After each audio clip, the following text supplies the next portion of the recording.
Hello everyone. तर आजची सुरुवात होती डायरेक्ट जेवण बनवण्यापासून. सगळ्यात आधी तर जेवण बनवून घेतलं, त्यानंतर भांडी वगैरे घासून घेतली आणि किचन ओटा धुवून घेतला आणि मस्त क्लीन करून घेतला. किचन आवरून झाल्यावर मग केलं दुपारचं जेवण आणि जेवणामध्ये बनवली होती मस्त शेवगा आणि बटाट्याची भाजी.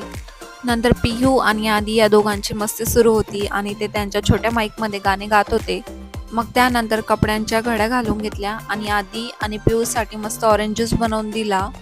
आणि आज माझ्या मम्मी पप्पांची लग्नाची ॲनिव्हर्सरी होती. मग ते सेलिब्रेशन करायला आम्ही बाहेर गेलो होतो.